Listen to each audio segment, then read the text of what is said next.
Behavioral interview questions are some of the more common questions that you're going to get asked as a candidate in interview processes today.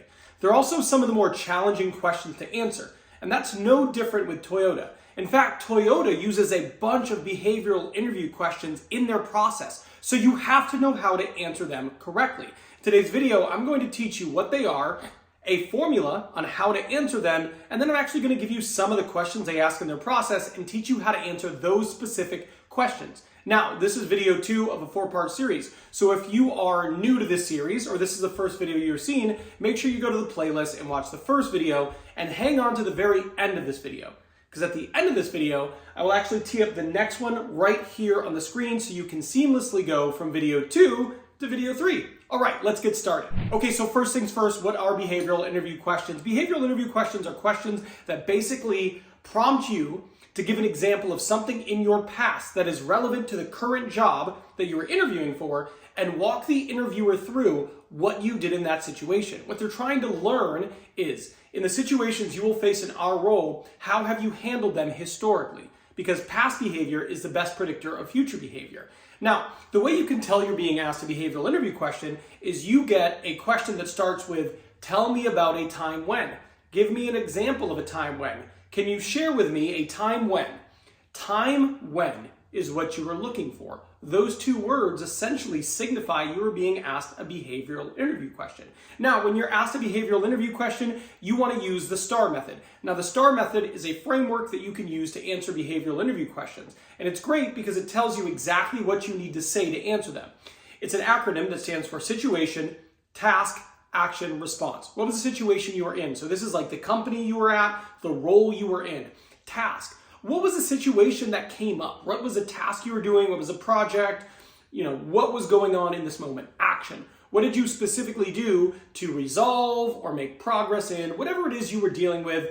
And then R, result. What was the outcome? What was the end result of everything in the situation? And then lastly, sometimes when it makes sense, throw an L on the end for lesson. What did you learn? If there's something that happened in this situation that applies moving forward and you learn something, it makes sense to incorporate that. All right, with that being said, let's go to some of the actual questions Toyota asks in their interview process. The first question is, describe a time when you had to handle an upset customer. What was the situation and what did you do?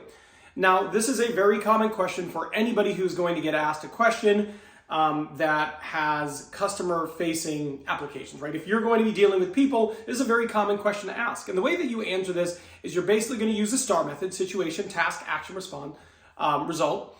And what you want to do is talk them through your strategy. Now, it is really important to also share a few things with them. One, you have to let them know that you understand that the customer isn't mad at you necessarily, they're mad at the situation.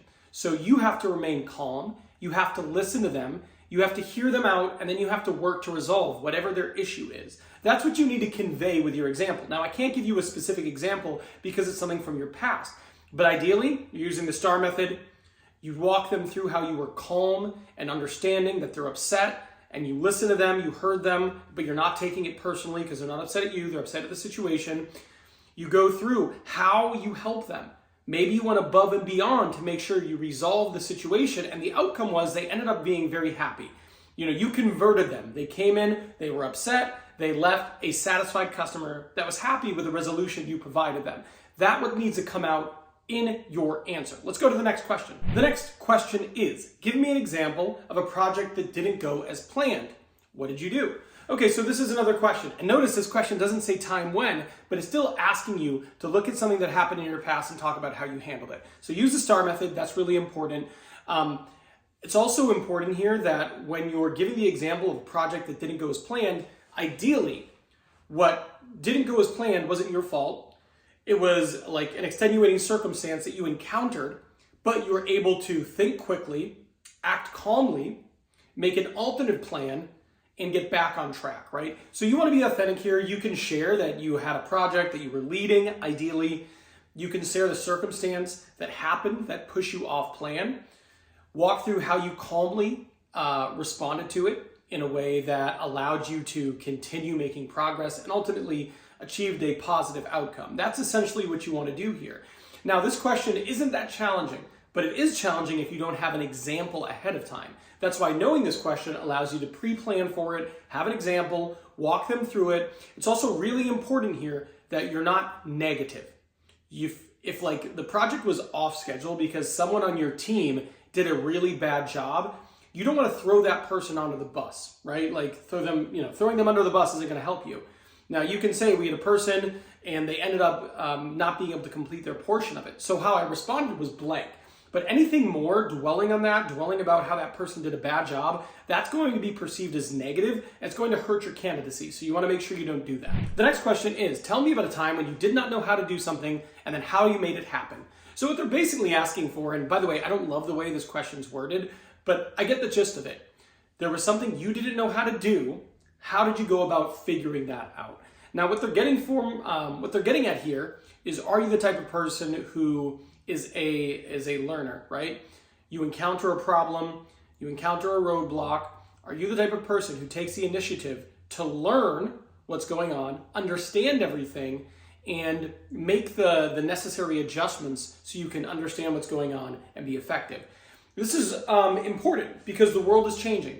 Everything is changing. Things are moving. You have to adapt. It is important that you can pivot when pivots are necessary. You can learn when new technologies, new processes are introduced. So just give them a story about this. Use the STAR method. Make it something new you had to learn. And it's important that they hear in your interview that you embraced this thoroughly, that you enjoyed it. You enjoyed learning new things.